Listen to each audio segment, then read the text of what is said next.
right. So as I mentioned, this is an executive summary of digital transformation best practices. If we go to the next slide here, you can see one of the things I always like to start with is, and this was actually a question that came up in my presentation yesterday, or it might have been in the Q&A at the end of the day. The question came up of what is digital transformation? What does the term mean? And how do you describe it? What kind of technology does it entail?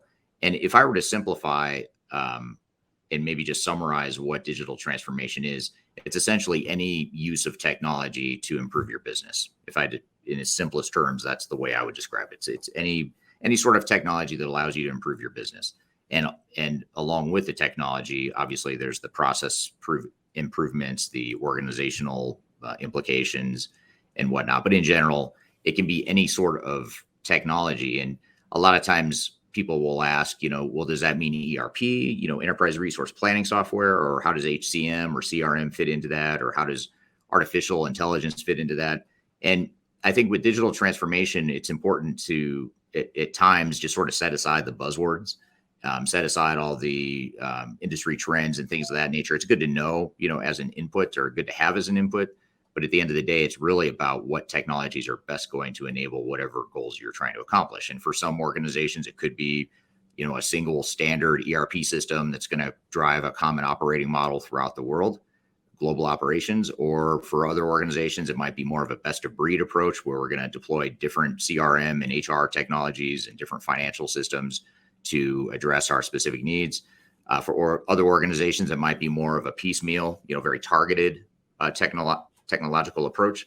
So it really does depend on what it is you're trying to accomplish. So whenever you hear the terms like Industry 4.0 and Internet of Things and AI and machine learning, it can be overwhelming. And it's important not to get too lost in those details or those buzzwords and trends. Again, you want to understand them. You want to understand where technology is headed, but you also want to understand, more importantly, what it is you need, because there's a lot of stuff out there in the marketplace. Honestly, most of it you probably don't need. There's probably just a handful of different types of technologies that will best enable whatever it is you're trying to accomplish. So, again, it's really looking at your entire organization and the scope of your organization, what you're trying to accomplish, and then finding the technology that best fits that. And another question we often get, sort of related to this previous slide, is what is digital transformation in terms of how it compares to ERP implementations? And that's one of the biggest questions we get. And, without getting too caught up in slicing hairs or specific nomenclature, I think the bigger thing here is to make sure that we have a good understanding of what it is we're trying to accomplish. So if we're looking to simply implement ERP, which is not simple, but if it's more of a focused, specific technology that we're trying to roll out through the organization, you can see how that more myopic or more focused approach differs a bit from some of the other aspects or some of the different dimensions of transformation. So when we look at an overview of these two different paths here, you have ERP implementations that are more focused on back office technologies. Usually it's one system that's sort of integrating your operations. With digital transformation, on the other hand, that's looking more broadly at technology, just technology in general. It's not honing in only on ERP or only on one sort of technology. It's looking at the entire landscape of the business and the landscape of potential technology options, and ultimately figuring out where that technology best fits within your organization. If we look at, if we could go back to that previous slide, please. Sorry. That's right.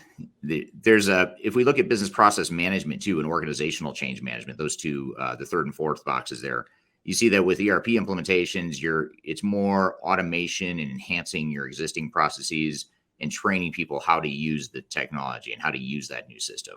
If we take more of a digital transformation mindset, which is a bit more holistic and more open-minded, that's where we're looking at potentially more quantum leaps in technology. So rather than just upgrading our ERP system and creating more incremental improvements or creating some initial automation that didn't exist before, with digital transformation, we're looking at how could we leverage some more emerging technologies or very specific technologies that can help build capabilities that are going to give us a competitive advantage or sell more product, increase our revenue, have mass improvements to our productivity and our effectiveness.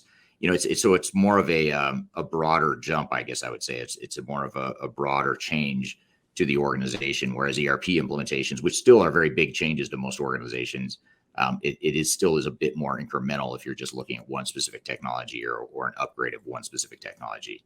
And then when we look at business value, the overall transformation time and cost and the risk, you can see again that ERP implementations are typically more incremental improvements to business value. It's going to take you a certain amount of time to implement ERP systems, but when you're looking at a broader digital transformation, usually it's going to take you longer. It's probably going to cost you more. It's probably going to be a bit more painful and higher risk at times. But organizations that do that are doing that in the name of having higher business value and a higher overall ROI. Now, this is not to say that digital transformation is better than having a more focused approach on ERP or CRM or HCM or whatever the technology might be. It's just to say that you do need to understand what it is you're trying to accomplish with your transformation. And if you're more focused on a digital transformation, then you just know that you'll need to invest more time.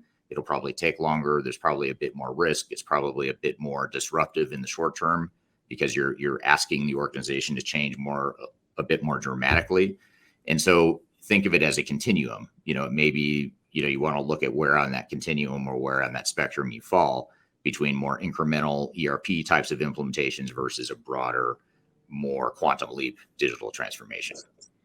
And so when we look at some of the top challenges of digital transformations and what organizations struggle with, this is actually a graphic from our annual digital transformation report, which actually if you're assuming you're watching it here on Crowdcast, you can, there's a button right below my slides here that says download the 2021 transformation report. You can actually get that entire report and all the research and best practices that come from it just by clicking the green button. It's a free download, so I encourage you to check it out. We put a lot of thought into that paper. But in that research white paper, you'll see that there were 5 top challenges that organizations specified as their biggest challenges and risks as they went through their transformation. So it's sort of a backward looking, once the organizations were done with their implementations, as they looked back, what were those biggest challenges that they faced? And you can see that the number one challenge that people faced was organizational change in the people part of the transformation. So this gets back to Teresa's presentation yesterday. If you didn't get a chance to see that, I highly encourage you to go check that out, the recording of that session yesterday, because it does focus more exclusively on the people side of things. And I believe we're going to touch on that again later today. And it's hard for us to present anything as a company and as a team without touching on change management. So you'll get a lot of that throughout Stratosphere, in addition to what you've already received along those lines. But the key takeaway here is that change management is the number one concern and challenge that organizations have after they've gone through their transformation. And I made the comment before that I have yet to meet a client that has told us, we wish we would have spent more time or spent less time on organizational change management. We just spent way too much time on change management. We wish we would have spent more time on the technology. I have yet to meet a client. I've never met a client or an organization or even a consultant or team member that's ever said that there is such a thing as investing too much in change management. Most organizations say we wish we would have spent a lot more on that. And this is true, by the way, even for organizations that hire us to do the change management. Usually even then, they still feel like there's more they could have done. And they sort of feel like there's a lot that they could still do to improve that piece.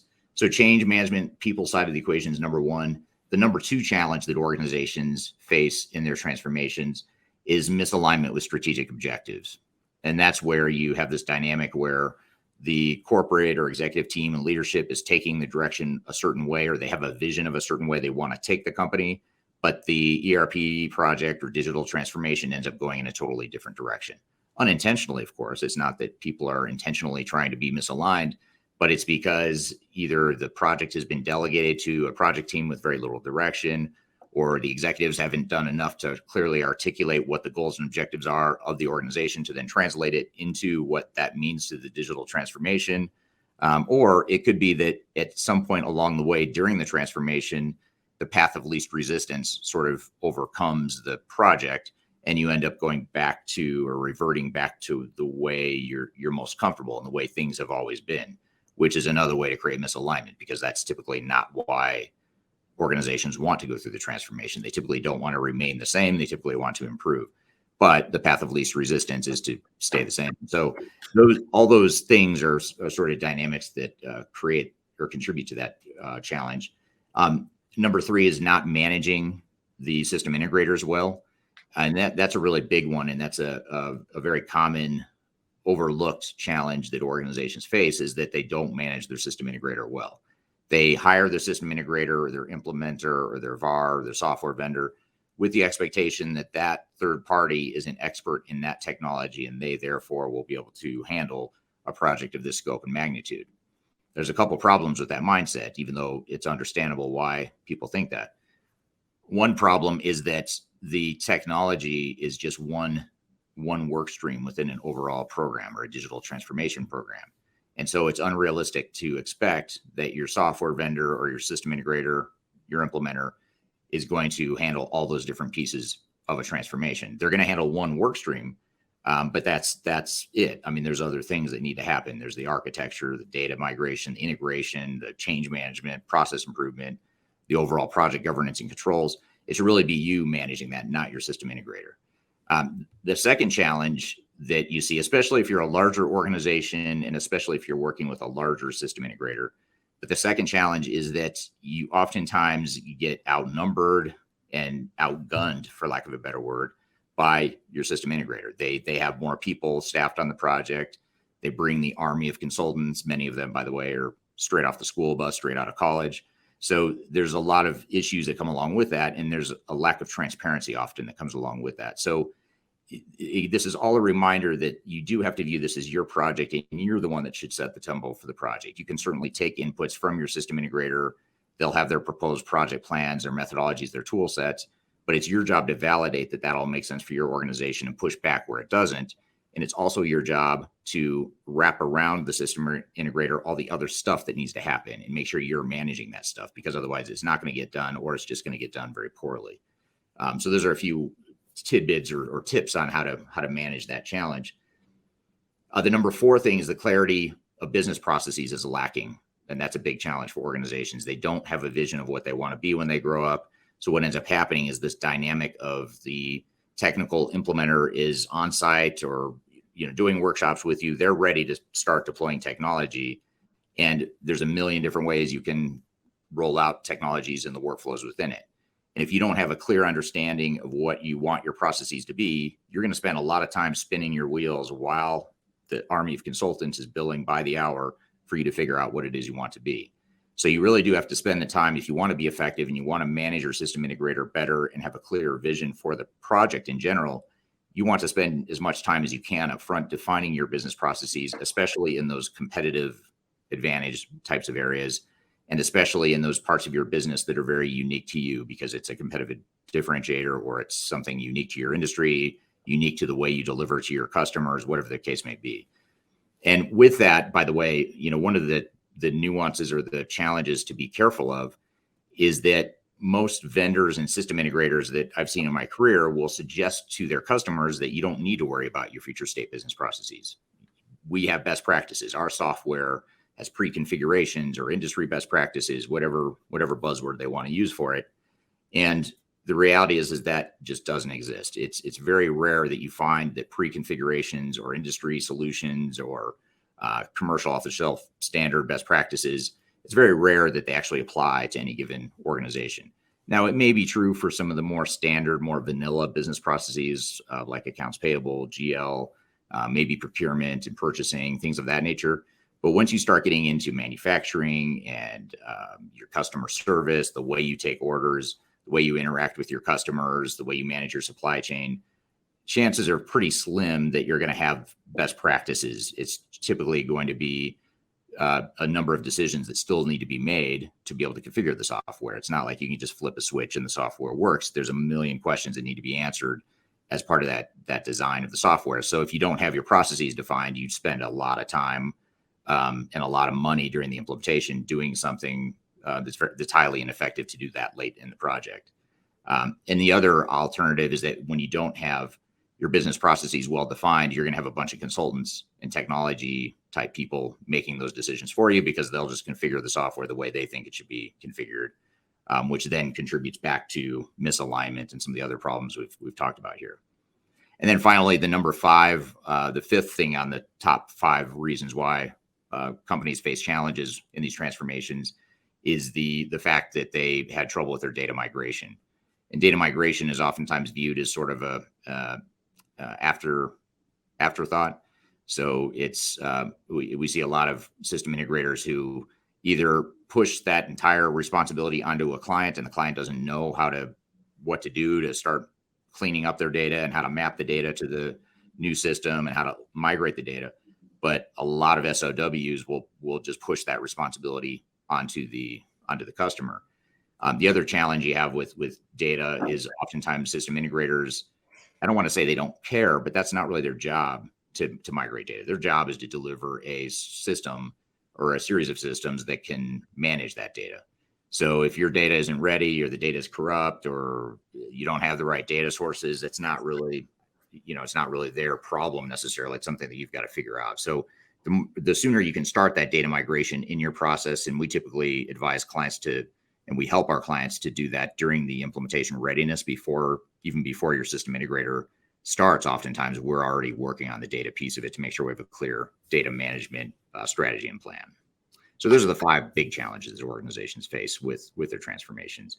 And by the way, as we go on to the next slide here, if you have questions, I feel like I'm talking very quickly today, or very fast. So feel free to stop me and ask questions, and I'm happy to stop along the way and answer those. Or if not, we'll leave time at the end as well.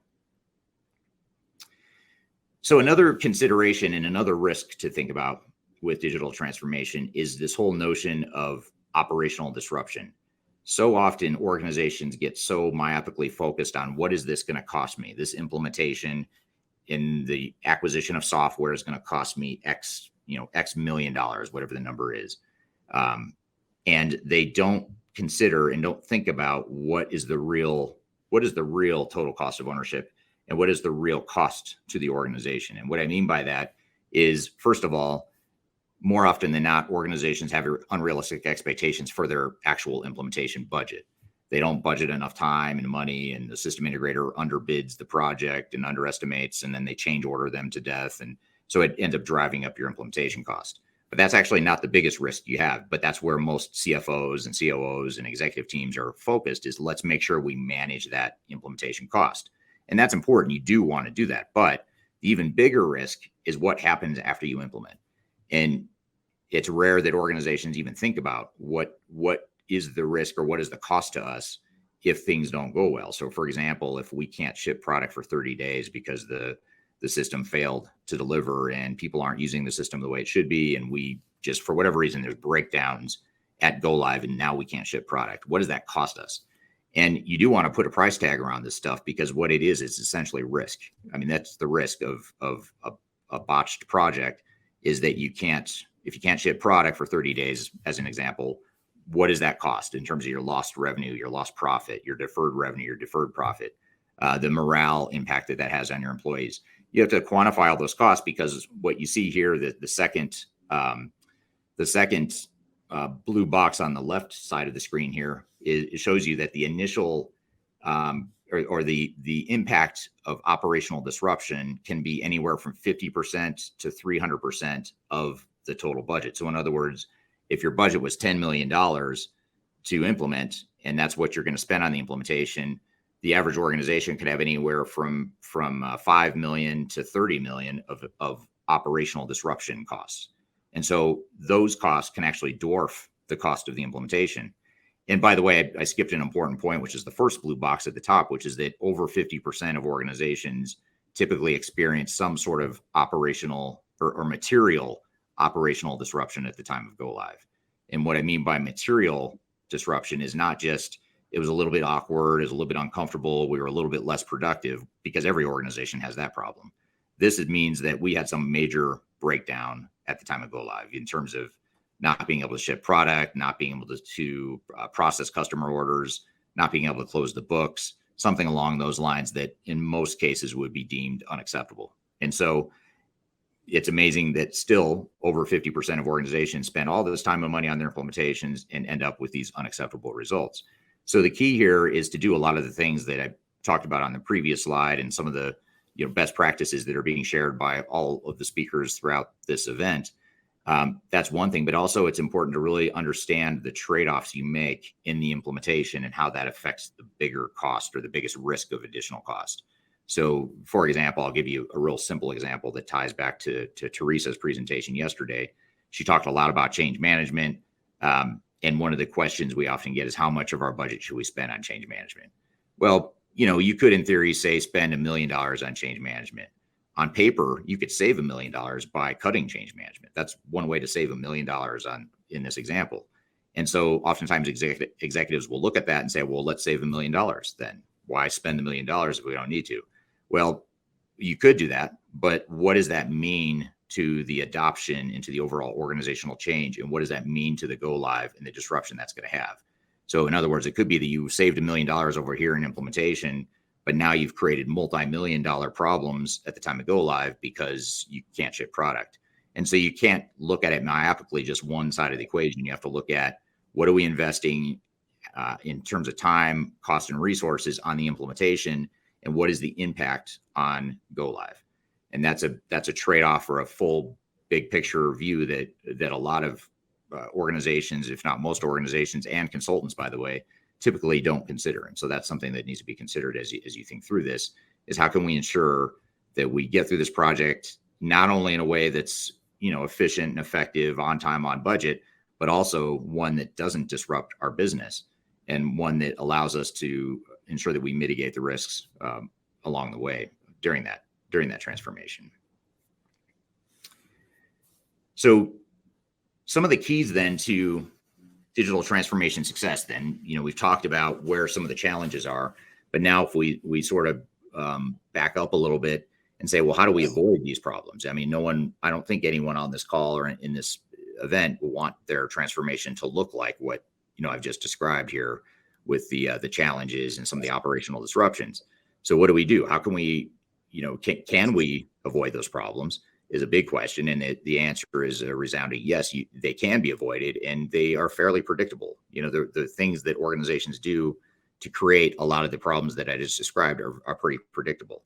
On the flip side of the equation, the things that make projects successful are fairly predictable. It's not a surprise. In other words, it's usually when you see a failed project or a successful project, it's usually, if you look at what they did and what the organization's focused on and how they prioritized and the leadership behind it, the decisions behind it, how they manage their system integrator, all that stuff, it's a pretty common pattern in both buckets, the failures and the successes. Each one has different patterns, but they're very consistent within that bucket.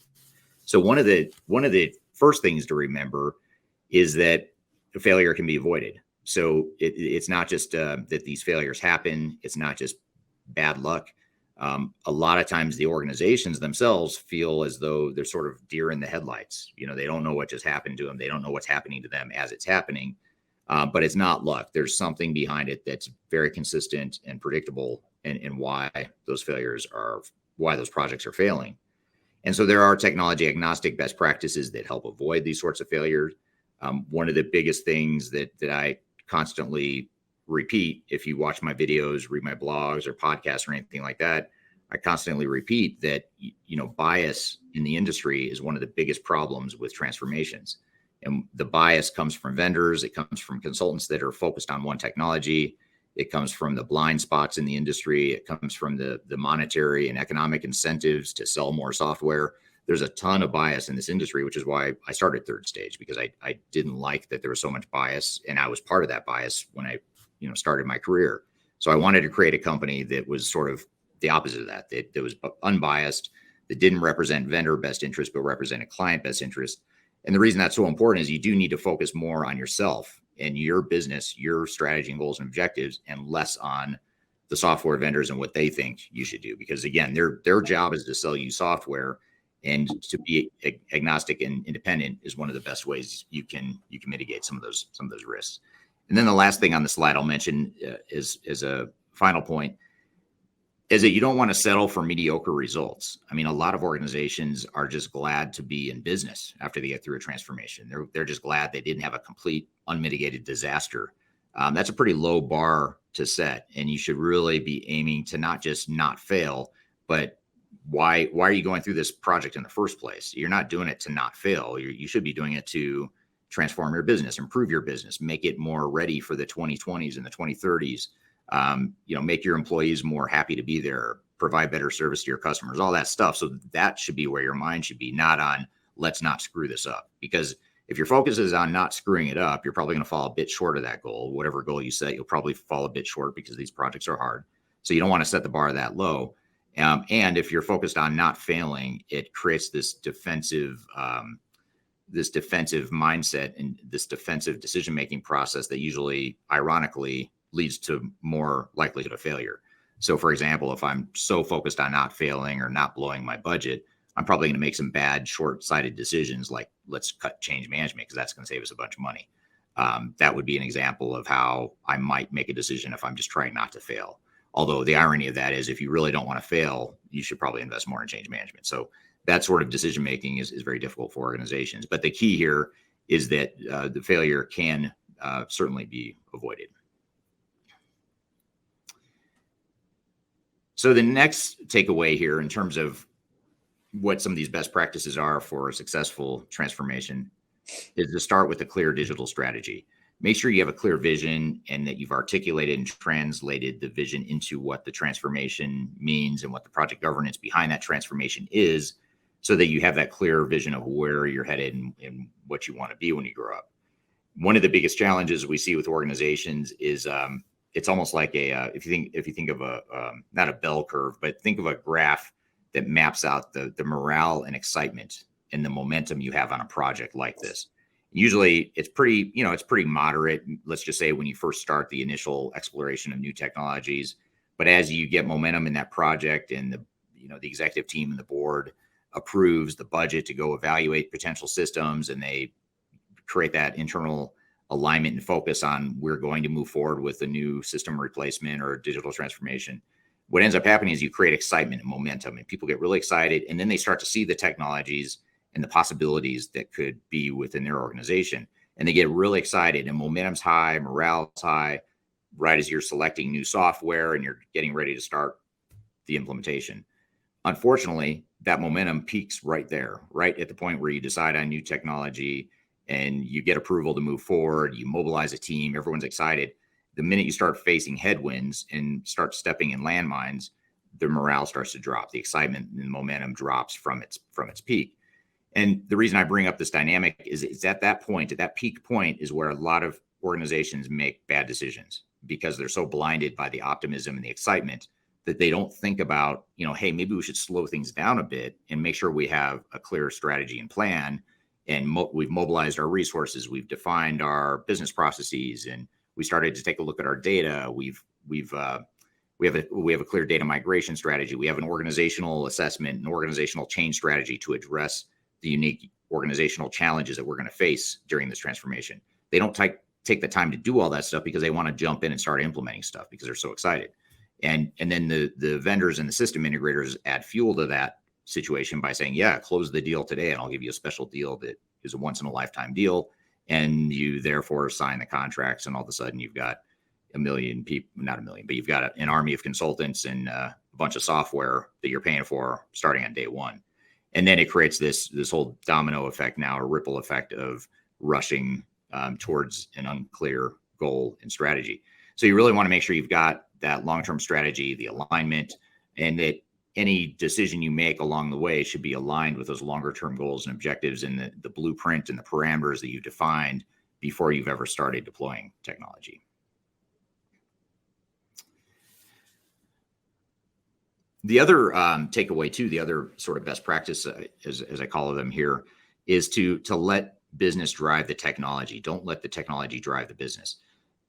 Now, technology is certainly going to provide you tools and capabilities that you don't have today, for sure. So, of course, the technology is going to bring you things that you can't do today, or it's very difficult to do today. But at the end of the day, your business and your business needs should drive the technology. It should be all about your strategy, your goals, objectives, what you're trying to do operationally, strategically, what sort of customer experience you're trying to enable, what kind of employee experience you're trying to enable, what kind of business value and ROI you're trying to create as an organization. That should all drive the technology deployment. Unfortunately, most organizations flip that and they focus so much on the technology. And then the vendors, of course, are focused on the technology because that's what they do. And so you've got all these people focused on technology, but not the business. And so you really have to flip the script on that and focus more on the business. Let the dog wag the tail instead of the tail wagging the dog. And it's important to remember that it's not an IT project, even if your CIO is the executive sponsor, or even if your IT team is heavily involved, which they should be in the project. It's not them that's leading it. It shouldn't be them that's leading it. It should be a business-driven initiative that focuses on business operations, strategy, business value, and the people, et cetera. Also, same with business process improvements. I mentioned before that the whole concept of software best practices and pre-configurations is a myth. They don't exist in terms of effective use. They do exist, and it's a great selling point. It's a great marketing message for vendors, and you can occasionally use them to your benefit, but more often than not, it's a misleading myth that it just doesn't add material value to a project. So you want to make sure that you do have, business process improvements defined up front that then you're going to use technology to help enable. It's backwards it may seem counterintuitive to some, but it is backwards to assume that we're just going to deploy technology and the technology will give us the answer for what our process improvements are going to be. If you take that mindset, then what's going to happen is, again, the path of least resistance. The organization is going to deploy technology the way they've always used technology because that's what they know and that's what they want. That's why you need a clear vision, a clear roadmap, a clear blueprint for what you want in terms of process improvements in the operational model going forward. And then finally, your transformation should be closely aligned with measurable strategic goals. And sounds simple enough, but it's a common trap that organizations fall into, that they get so enamored by technology, but they can't necessarily articulate how that technology is going to drive measurable strategic goals and objectives. And if you can't connect the dots, then that's probably a good indicator that maybe you should think about not buying that technology or not deploying that technology. And so you want to make sure that you don't get too caught up, again, in all the buzzwords and hype around AI and predictive analytics and machine learning. That stuff's great, but it may or may not add value to your business. And so that's really the key, is to understand, where is this technology going to add value to our business? And if it doesn't, maybe we don't deploy that technology, or maybe we look at a third-party bolt-on for that part of the business, or maybe we just focus on improving the processes and standardizing some ways we do things and leveraging the technology we already have. That's okay too. So it's a matter of really having a clear vision of how the business will drive the technology and not the other way around. And another root cause of a lot of failure points and a lot of mistakes that happen in a project is this concept of unrealistic expectations. So oftentimes when that peak momentum point happens, which I talked about earlier, that peak momentum happens, we have pretty unrealistic expectations at that point. As humans, when we're excited, momentum's high, we see a vision for the future, it doesn't seem that difficult. It feels like we're all ready, right? We're ready to move forward. We found our software. We're about to sign a contract that the vendor's promising us the world. They've told us we can implement this project, say, in 18 months. Let's go forward. And so you end up with this mindset that everything's great, everything's perfect, and you get into the project and realize it's not. There's a lot of pitfalls. There's a lot of headwinds. There's a lot of risk, a lot of things that you don't know when the peak excitement is there.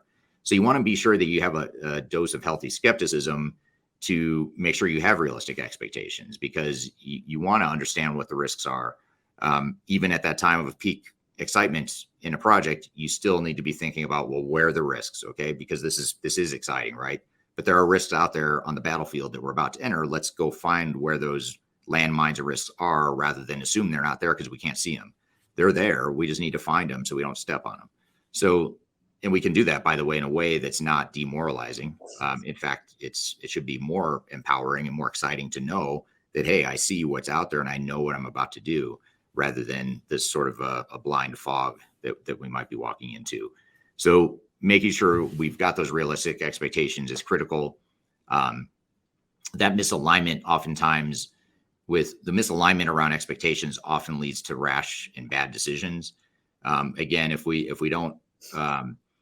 have unrealistic expectations, what ends up happening is because we think this implementation is going to take 18 months, which let's just say for hypothetical purposes, it was never going to be 18 months. It's more like 36 months, but I'm being told it's 18 months. I'm creating all these parameters, these false parameters around an 18-month project. And I'm going to get at some point into that project and realize, wow, there's no way we're going to do this in 18 months. So therefore, I need to cut scope. I need to cut change management from the schedule. I can't worry about data migration now. I'm just going to have to, start over with new data, whatever. I'm just giving some examples here. But those sorts of decisions end up being bad decisions that you end up having to make because you had unrealistic expectations. So that's why it's so important to make sure you have those expectations aligned and clear and realistic up front. And you also want to make sure that you understand the risk with time, cost, and resources. And as I mentioned, you want to make sure you have some professional skepticism with your vendor.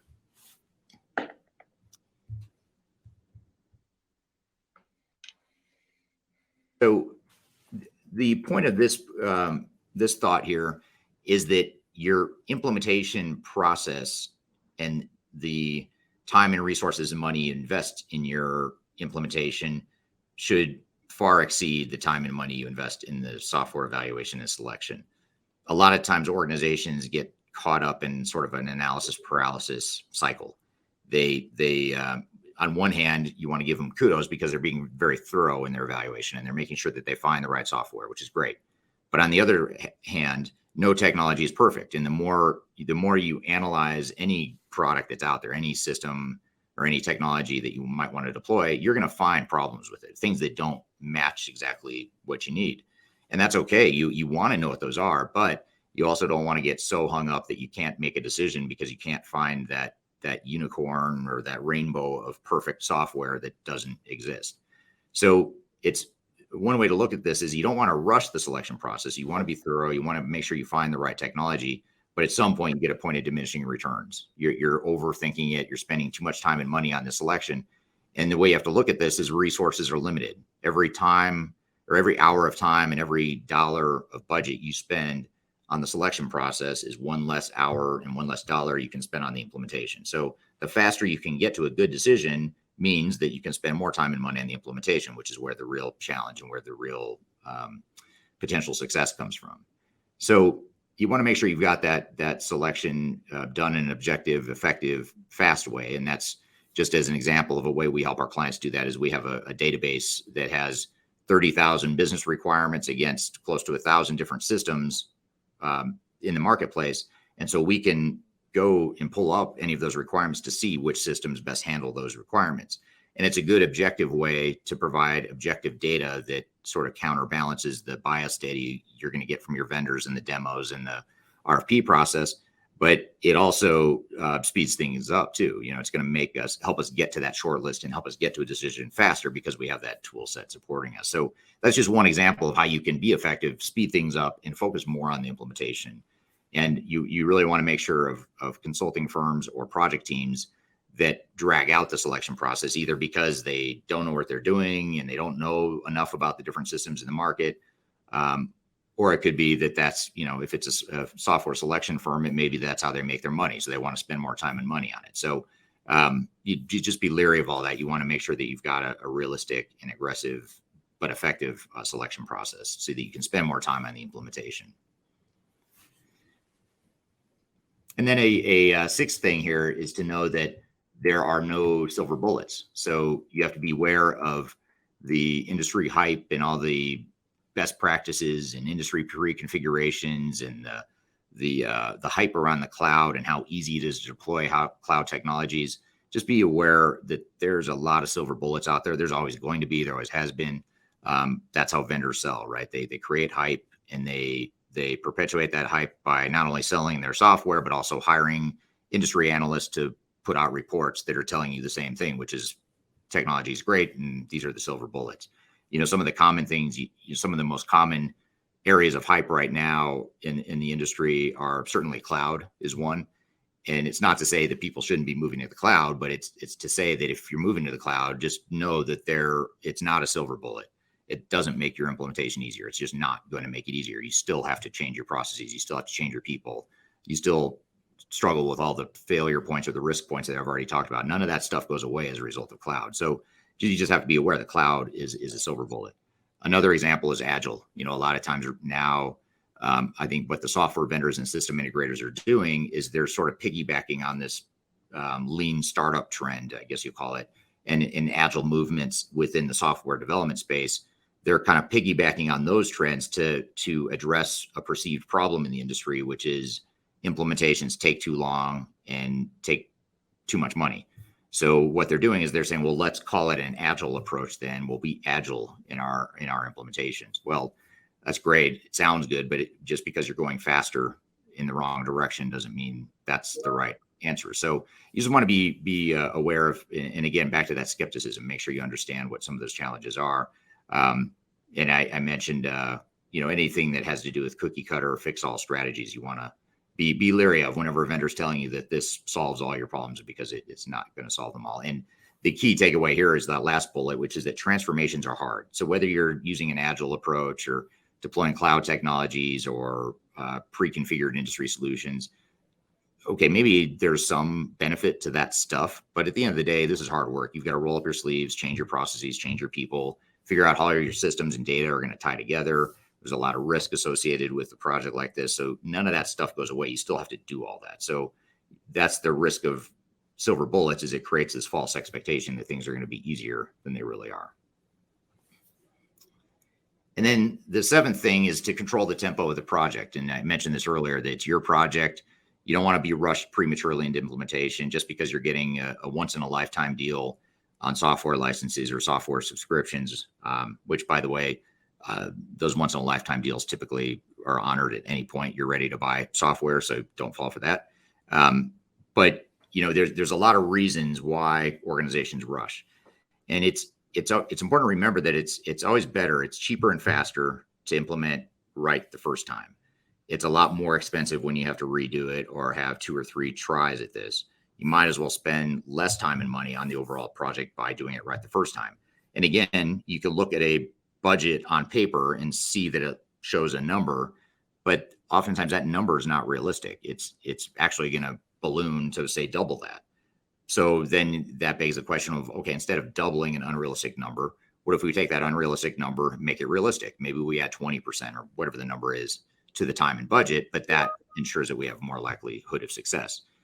So you want to get it right the first time, and you also want to, address conflicting priorities and understand that if you are going through a massive amount of change as an organization, and a software vendor is coming in telling you they can implement in 6 months or 12 months or 18 months or some unrealistic number, you have to understand that, well, maybe we push back and say, well, let's not make it a 12-month project. Let's make it a 24-month project to account for the fact that we have competing priorities. We're going through a lot of changes as an organization, and maybe we're risk adverse. We just move slowly as an organization. That it's not the time, it's not the time to decide you're going to be a fast-moving, aggressive organization if you're not. Doing a big implementation or transformation is not the time to make that decision and then assume that you're just going to be more aggressive or change your culture overnight, because you're not going to. And you're also not going to change those competing priorities unless you have clear commitment from your leadership team to stop other initiatives that are conflicting with that. So you just want to be realistic about the landscape, the culture, who you are, and let that drive the tempo of your project, not the software vendors or system integrators. So all this is all transformation. It all takes time.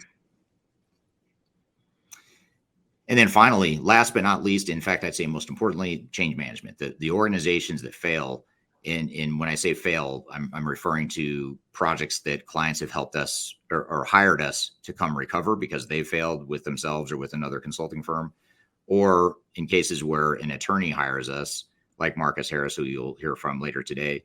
An attorney like Marcus hires us to be an expert witness in a failed lawsuit or a failed project that has led to lawsuit.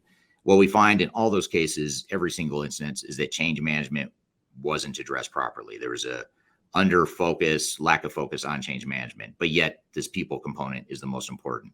So it is very safe to say, and I'm very skeptical of any sort of universal one size fits all sorts of solutions or answers, with the exception of the fact of that second bullet, which is that your project will fail without change management. And I don't care who you are. I don't care if you're a high growth startup type of company or if you're a mature multi-billion-dollar global organization.